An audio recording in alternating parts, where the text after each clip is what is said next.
नमस्कार बच्चों, आज मैं आपको 9वीं श्रेणी से भोला राम का जीव नामक जो कहानी है वह पढ़ाने जा रही हूँ। यह एक व्यंग्यात्मक निबंध है और जिनके रचयिता कौन है, हरिशंकर परसाई जी हैं। तो ध्यान रखना, हरिशंकर परसाई जी जो है उनका जन्म 22 अगस्त 1924 को हुआ था। ठीक है, उनका जन्म 1924 को हुआ था, अंडरलाइन कर लेना। और उनका मृत्यु जो है, उनकी मृत्यु 1995 मतलब 1995 ईस्वी को हुआ था। तो उनका जन्म जो है होशंगाबाद, ये मध्य प्रदेश में है, वहाँ पर उनका जन्म हुआ था। तो यहाँ पर एक बात ध्यान रखना कि हमारे हिंदी जितने भी लेखक हैं उनमें से व्यंग्यात्मक निबंधकार के हिसाब से, रचयिता के हिसाब से हरिशंकर परसाई जी का नाम सर्वश्रेष्ठ है। और उनकी जो एक व्यंग्यात्मक रचना है विकलांग श्रद्धा का दौर, नाम याद रखना, विकलांग श्रद्धा का दौर, उनके लिए उन्हें साहित्य अकादमी पुरस्कार भी मिला था। तो यह एक व्यंग्यात्मक रचना है। तो उन्होंने वसुधा में भी काम किया था। वसुधा नामक जो मासिक पत्रिका है वहाँ पर उन्होंने काम किया था।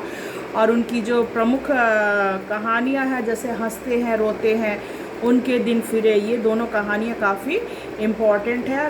उपन्यास में है रानी नागफनी की कहानी। ये जो उपन्यास है रानी नागफनी की कहानी, ये भी बहुत ही इम्पॉर्टेंट है। इसके अलावा है तट की खोज, ज्वाला और जल, और उनकी जो संस्मरण है तिरछी रेखाएं। ये जो नाम है, उनकी जो रचनाएं हैं, ये सब आपको याद कर लेना पड़ेगा। लेख संग्रह में जैसे भूत के पांव पीछे, ये बहुत ही इम्पॉर्टेंट है। बेईमानी की परत, फिर है अपनी अपनी बीमारी, तब की बात और थी। तो ये उनकी प्रमुख लेख हैं, रचनाएं हैं। तो इन सबको आप अच्छे से याद कर लेना। तो विकलांग श्रद्धा का दौर आपको खास तौर से याद रखना पड़ेगा। और एक जो मैंने कहा था वसुधा नामक जो मासिक पत्रिका है उसमें उन्होंने काम किया था। तो ये जो भोला राम का जीव है, इस कहानी में मुख्य पात्र भोला राम है, जो रिटायर हुए, मतलब वह अवकाश प्राप्त हुए, रिटायर हुए, उन्हें 5 साल हो गया है, पर अब तक उन्हें क्या है, पेंशन नहीं मिली है।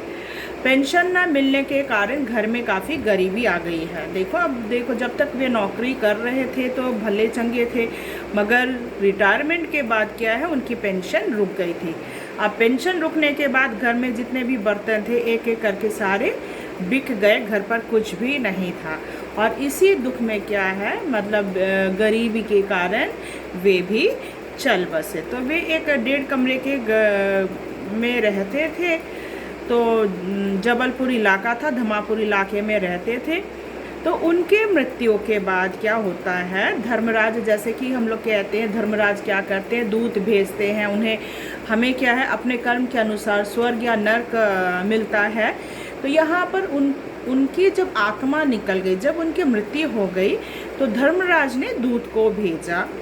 अब दूत जब उन्हें लेने गए तो उन्हें लेकर आ ही रहे थे, तो ये मतलब जो भोला राम है उनका जीव कहीं गायब हो गया। अब जब दूत 5 दिन से, मतलब जब वापस नहीं लौटे, तो धर्मराज काफ़ी चिंतित हो जाते हैं। चित्रगुप्त भी पलट कर देखते हैं, वही खाता देखते हैं, पर उनका कुछ भी अता पता नहीं चलता कि भला ये दूत क्या है, जीव को लेकर कहाँ गायब हो गया। यही लेकर काफ़ी हलचल मच जाती है।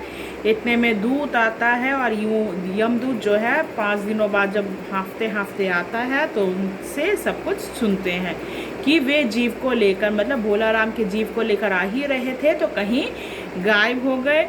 उन्होंने पूरा ब्रह्मांड छान मारा, मगर कहीं भी उनका जीव का पता नहीं चला।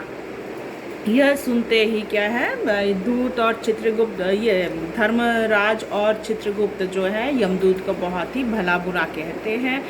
उसी समय नारद जी आ पहुँचते हैं। नारद जी जब पूरी घटना सुनते हैं तो उन्हें भी काफ़ी आश्चर्य लगता है, और तब वे क्या करते हैं, भोला राम का जो ठिकाना है जानकर वे क्या करते हैं, उन्हीं से उनके घर मिलने के लिए चले जाते हैं, उनके जीव को ढूंढने के लिए कि भला उनका जीव आखिर गया कहाँ गायब हो गया। उन्हें तो हिसाब से क्या है, उन्हें स्वर्ग मिला था, मगर उनका जो जीव है उन्हें लेकर क्या है, अभी तक दूत नहीं पहुँचे। इसलिए नारद जी क्या है, ढूंढते ढूंढते कहाँ पहुँच जाते हैं, जमलपुर में धमापुर इलाके पहुँच जाते हैं।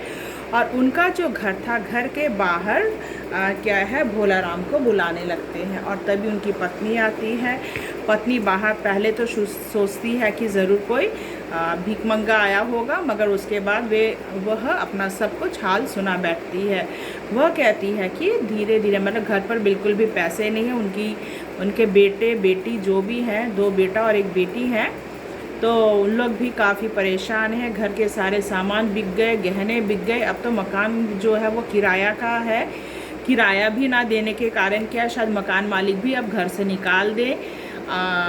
और वह ये भी कहती है उन्हें कोई और कुछ नहीं था, कारण क्या है, गरीबी के कारण क्या है, उनकी मृत्यु हो गई है। अब वह उनसे रिक्वेस्ट करती है, अनुरोध करती है कि यदि हो सके तो उनका पेंशन निकलवा दे। वे अक्सर अब पेंशन के लिए जाया करते थे, मगर अभी तक उनकी पेंशन जो है वह नहीं मिली। अगर रुकी हुई पेंशन अगर दिला दिया जाए तो उनका जो परिवार है, बीवी बच्चे जो हैं, उनका परिवार मतलब भोला राम का परिवार बच जाएगा। अब जो नारद जी हैं वे पेंशन के दफ्तर जाते हैं। पेंशन के दफ्तर में जब जाते हैं तो क्या है, जितने भी नौकर थे वहाँ पर, जितने भी क्लरिकल ग्रेड में जितने भी थे, सबके यहाँ घूमते रहते हैं और सभी वही कहते हैं कि हाँ, उन्होंने दरख्वास्त तो दी थी मगर वज़न नहीं रखा था, कहीं उड़ रही होगी। अब उन्हें वज़न का मतलब क्या है समझ में नहीं आता है। वे जहाँ भी जाते हैं, एक भद्र आदमी या पुरुष बोलो, क्लरिकल ग्रेड में जो है, वे क्या करते हैं, दूसरे के पास भेजते हैं, दूसरा तीसरे के पास भेजते हैं और सभी यही उत्तर देते हैं कि उन्होंने वज़न नहीं रखा है। जिस प्रकार उन लोगों ने वज़न का अर्थ समझ में नहीं आता, उन्होंने काफ़ी क्या है, बहुत सारे उन्होंने एप्लीकेशन लिखे थे, दरख्वास्त दिए थे, मगर वज़न ना देने के कारण उड़ गए। सभी यही कहते हैं। अब सोचते हैं भला ये वज़न क्या, वे कहते हैं आपके यहाँ तो वज़न पड़ी हुई है, तो आपने वज़न क्यों नहीं दी। तब वे कहते हैं कि यहाँ पर वज़न यानी क्या है, रिश्वत। जिस प्रकार वे समझाते हैं, जिस प्रकार मंदिर में क्या है, लोग दान पुण्य करते हैं, वैसे ही यहाँ भी क्या है, दान पुण्य करना पड़ता है। दान पुण्य करने से ही क्या है, काम निकलता है।